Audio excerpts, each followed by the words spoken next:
한나 카레니나 이야기. 대학에 다닐 때였다.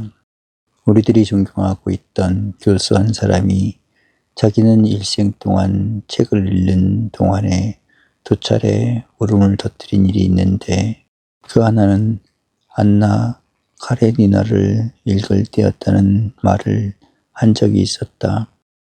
도스토옙스키를 읽을 때는 눈물이나 울음을 터뜨리지는 않을 것이다. 감격스럽지만 생각하게 하는 작품이기 때문에 뿌듯한 감동에 잠길 수 있는 작품을 쓴다. 그러나 톨스토이는 눈물과 피어오르는 정의 감격을 느끼게 한다. 그의 작품 자체가 생동적일 뿐 아니라 독자들은 언제나 자신을 주인공과 혼동할 정도로 심취하게 만드는 마력을 갖고 있다.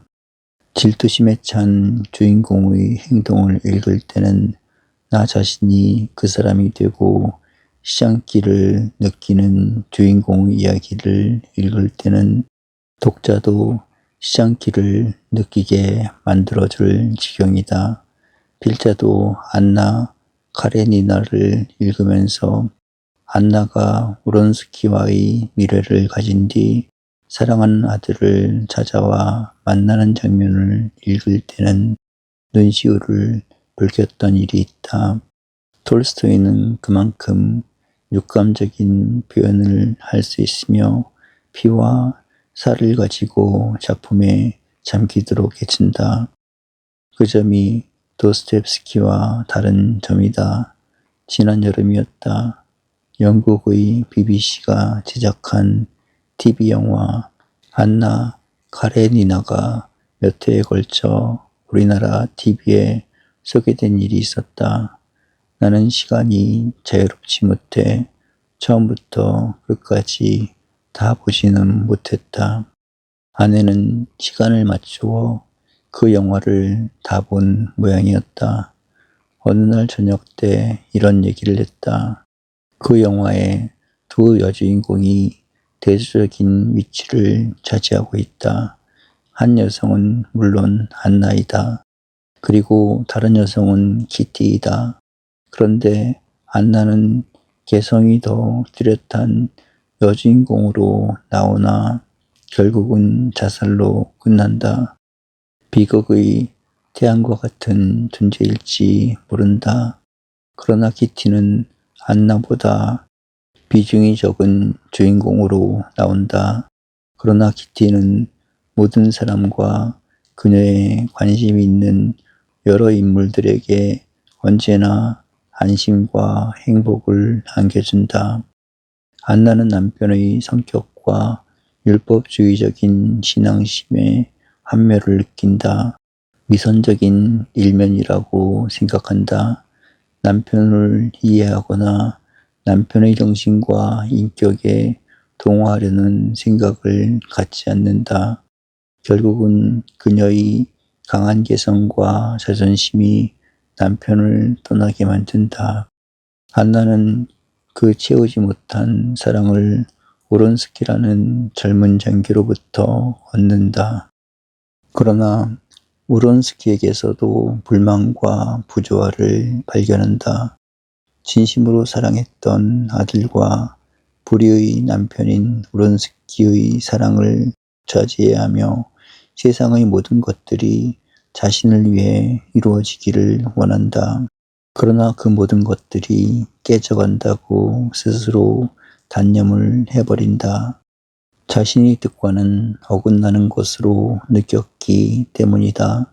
그것은 마치 자신을 위한 사다리 위로 끝까지 올라갔다가 그 꼭대기에서 아래로 떨어지는 것 같은 결과로 끝난다. 자살이 바로 그 사건이다. 그러나 키티는 완전히 다른 성격과 인생관의 소유자이다. 그는 우론스키를 사랑한다. 그러나 우론스키의 행복을 위해 조용히 물러설 수도 있을 만큼 약하면서도 부드러운 개성이 적은 것 같으면서도 자신을 잃지 않는 성격의 소유자이다. 그것을 가능케 해준 것은 그녀 나름대로 지니고 있는 신앙심이다. 결국 그녀는 남들의 눈에 띄지 않는 조용한 결혼을 한다. 늙은 학자풍의 남편을 자기를 위해서가 아니라 남편의 행복을 위해서 사랑한다. 안나는 사랑을 빼앗는 것이라고 믿었다. 그러나 키티는 사랑은 주는 것으로 믿고 산다. 그녀의 남편은 무신론자이다. 그러나 단순하고 솔직한 키티의 신앙에는 언제나 공감해준다. 키티는 물이 낮은 곳에서 깊은 중심을 갖듯이 양보와 겸손 속에서 신앙적 희생을 지니고 있기 때문이다. 안나는 자신을 태우는 태양이었을지 모르나 키티는 마음의 안식을 가꾸어가는 달과 같은 위치를 지킨다. 사람들은 키티를 부러워하지는 않는다. 그러나 키티로부터 마음의 평화와 안식을 얻는다. 키티는 자신을 높이려 하지 않는다. 그러나 다른 사람들에게는 마음의 안식과 행복의 향기를 언제나 풍겨준다. 결국은 안나가 불행의 대명사가 되나 키티는 행복의 상징이 된다. 그럼에도 불구하고 오늘의 많은 여성들은 안나가 되기를 원한다. 키티는 패자와 같이 생각되며 그렇게 살 의미를 알 수 없다고 말한다. 그것은 밝은 낮에 살아야지 달 그림자 밑에서 살 수는 없다는 일반적 생각과 비슷한 것이다. 또 그 소설의 주인공은 여전히 안나이다. 책의 제목 자체가 그러하듯이 그러나 우리는 다음과 같은 우리들 자신의 문제로 돌아가자. 다른 사람들은 우리들의 삶이 다른 사람과 함께하는 공존성임을 잊는 때가 많다. 태어날 때는 부모나 가족들과 더불어의 삶이 시작된다. 자랄 때는 친구나 이웃들과 더불어의 삶이 이루어진다. 결혼을 하고 가정을 갖는다는 것은 부부의 공존의 출발이다. 우리의 행동은 모두가 사회와 더불어 갖는 인생의 뜻이다. 그 사실을 안다면 나 혼자의 삶이 가능하다는 생각도 하지 않을 것이며 다른 사람들이 나를 위해 살아야 한다는 생각을 할 수도 없다. 인생의 바른 길이 더불어의 삶이라는 뜻임을 깨닫게 된다. 그것을 깨닫는다면 우리는 서로를 이해할 수 있도록 노력하며 협동과 조화의 삶이 지극히 당연한 것임을 알게 된다. 상대방이 나를 이해할 수 있기를 원하는 만큼 나도 상대방을 이해하며 내가 바라는 것을 그들도 바라고 있다는 사실을 잊어서는 안 된다. 이해란 생각의 교류이다. 생의 공동성을 함께 자각할 수 있어야 한다. 안나와 같이 밖에서 안으로 들어올 수 있는 창문만 열어놓고 안에서 밖으로 나갈 수 있는 창문은 닫고 산다면 고이기만 하는 물이 썩듯이 인생은 바른 길을 개척하지 못한다. 그 생각이 폐쇄적인 개인 중심이 되면 결국은 정신적 고립과 자살로 이끌어간다. 그리고 우리는 사랑이 어떤 것인지를 바르게 알아야 한다. 사랑은 끝없는 인내를 동반한다. 아버지는 자식의 회개를 언제까지나 기다린다. 아내는 남편을 기다리며 참는다. 그것은 사랑이 있기 때문에 모든 것을 끝까지 참도록 만들어주는 결과이다. 사랑은 오래 참는다는 것이 그 말이다. 사랑이 없는 곳에는 인내가 없다. 그러나 사랑이 있으면 인내를 긴 세월로 느끼지 않는다. 뿐만 아니라 적극적인 사랑은 나를 상대방에게 주는 희생을 동반하기 때문에 세월이 오면 반드시 나와 사랑하는 상대의 인간적 변화가 온다. 흔히 사람들은 부부는 세월이 흐르면 남매와 같아진다는 말을 한다. 대체로 남매와 같아진 부부는 사랑하는 부부에 붙여지는 말이다. 서로가 서로를 닮아 밖에서 보았을 때는 남매와 비슷해진다는 뜻이다. 그것은 서로의 인생관과 인간됨의 변화를 가져왔다는 뜻이다. 키티는 단순한 여성이다.